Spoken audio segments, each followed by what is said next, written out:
Take nothing for granted. Theresa May plays down talk of an election landslide.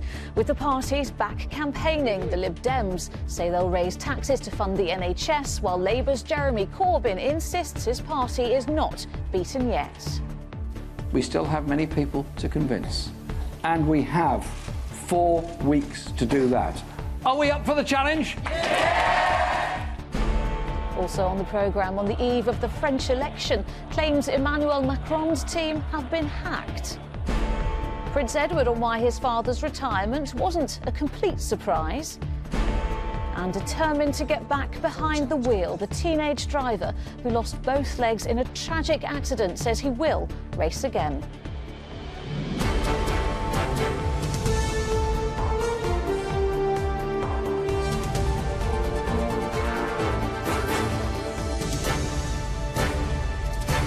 This is ITV News with Lucrezia Millarini.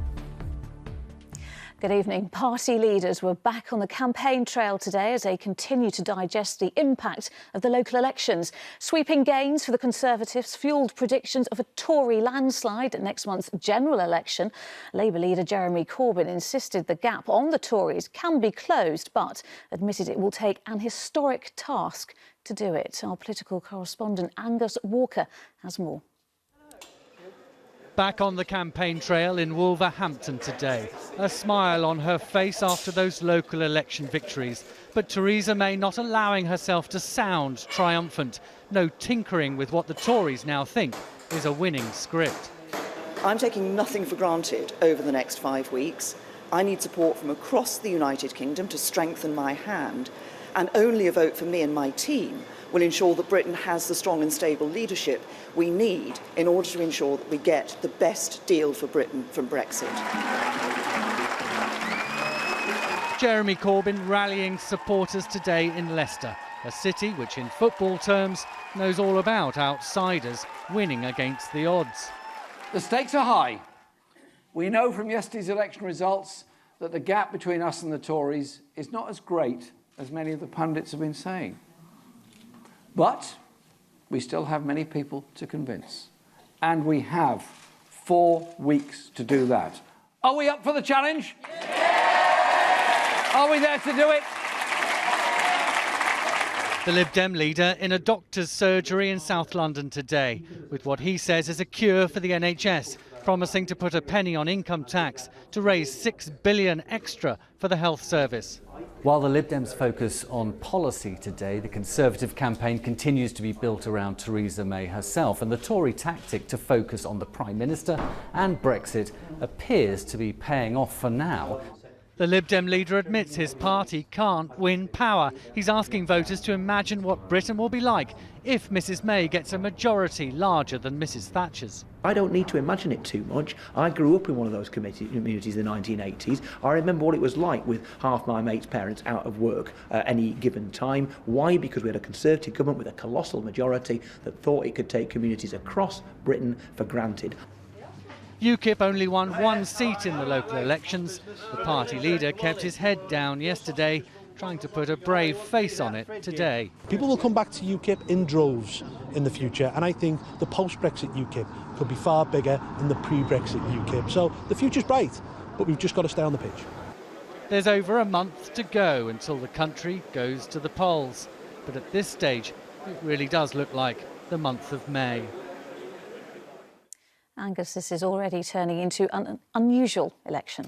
Yes, it's so rare for voters to get this heads up from the local elections so close to national polling day, and that's where these suggestions of a Tory landslide are coming from. Bear in mind, though, local results do not translate directly into national results. Labour pointing out that in terms of share of the vote, things weren't quite so bad this week as people may have thought. I think the key figure that's emerging are the 4 million people who voted for UKIP in 2015. Where will they go? They will have a significant impact on the general election.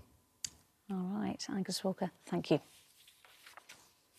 As France prepares to go to the polls tomorrow to vote for their new president, one of the candidates, Emmanuel Macron, says he's been the target of a massive and coordinated hacking attack after thousands of documents were released online. Well, our Europe editor, James Mays, is in Paris this evening. James, big revelations on the eve of the vote? Yes, and perhaps the biggest surprise is this is that it's taken so long to happen. A massive data dump hit the internet yesterday evening, 9 gigabytes, documents, emails from the Macron campaign. They concede that much of it is genuine, but insist that there are also fake documents that have been inserted in there to damage their campaign.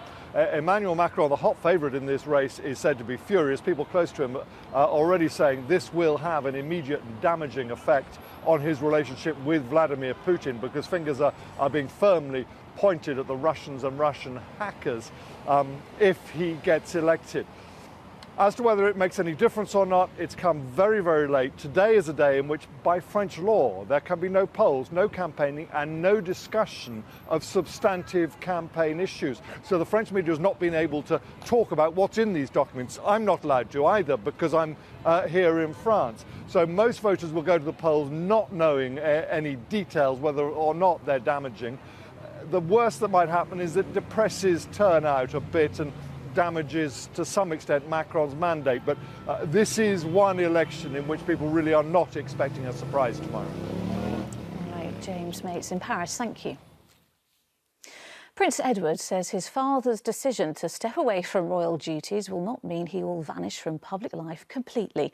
The Earl of Wessex insisted the show will go on once the Duke of Edinburgh retires this autumn, and he thinks the decision will have a positive effect on the rest of the royal family, as it shows retirement is possible. Martha Fairley has more. After 65 years as consort to the Queen, the Duke of Edinburgh's decision to retire from public life had not been anticipated even by members of his own family.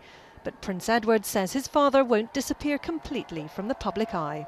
Yes, well, it was a surprise, but not really a surprise. I mean, although having for many years said it's a job from which you can't retire, he's just proved that actually it might be possible to retire, which is quite good for the rest of us.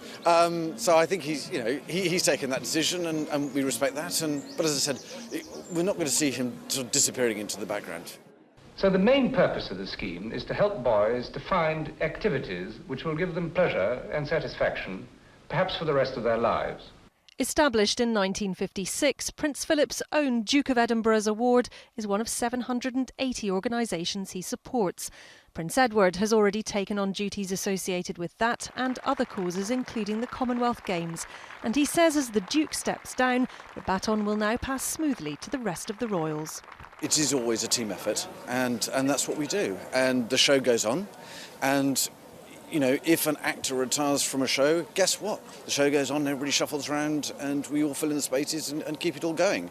And that's what we will do.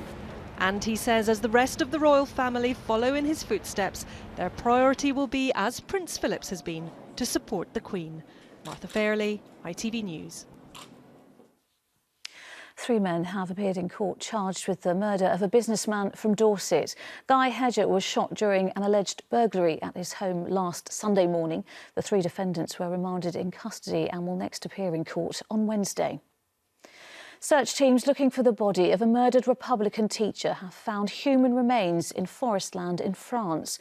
Seamus Ruddy was abducted in Paris during the Northern Ireland Troubles in 1985. He was murdered and secretly buried. His family have been told of today's discovery. And the driest winter in 2 decades has led to fears there could be a summer hosepipe ban.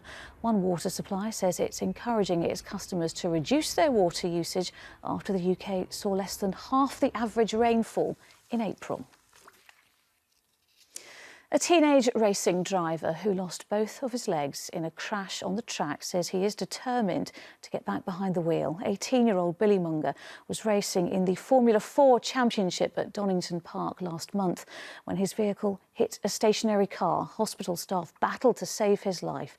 Now, one month on, they filmed part of his recovery, and as Sejal Carrier reports, the accident hasn't dampened his love for the sport. The winner of the Ford F4 Challenge Cup. A rising star of British motorsport until a high-speed crash in a race saw Billy Munger lose both his legs. He spent almost a month in hospital, but far from being disheartened, Billy's defiant, saying he will return to racing. Still got a few years left in me for sure, so I want to prove to a lot of them how much you can do, even with something like this. It's Billy Munger having a look through past his... Billy had been racing in the Formula 4 Championship in April, when the car in front slowed down dramatically. Billy, in the green and white car, hit the back of it, leaving him fighting for his life. He was trapped for 90 minutes. Since then, he's been buoyed by the worldwide support he's received in hospital, especially a letter signed by many of his Formula 1 heroes. Many world champions, Lewis Hamilton, Niki Lauda, that really touched my heart.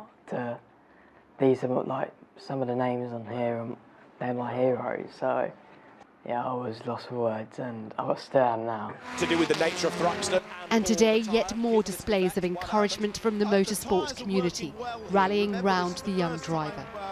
All 32 cars racing at Hampshire's Thruxton circuit, emblazoned with Billy Whiz number plates and stickers. Billy's part of the racing family. Nobody wants to see that happening to anybody involved in motorsport. Heartfelt support for a remarkable young man, determined to get back behind the wheel. Sejal Karia, ITV News. Football and Manchester City secured their biggest league win of the season this afternoon, beating Crystal Palace 5-0. An early goal from David Silva kick-started a dominant display by the home side, with 4 more goals coming in the second half. The win puts them in third place, ahead of Liverpool on goal difference. In today's other games, relegated Sunderland piled pressure on Hull City with a 2-0 win. Leicester City comfortably beat Watford 3-0. Bournemouth drew 2-2 with Stoke City, and it was the same scoreline for Burnley against West Brom. And in the late game, Swansea are currently 1-0 up against Everton. In Scotland, Celtic beat St Johnstone 4-1 with just 3 games to go. They are looking to finish the season unbeaten. Elsewhere, there were wins for Dundee, Inverness and Ross County. Finally, you say the name Frankel in horse racing circles and thoughts turn to the famous unbeaten thoroughbred.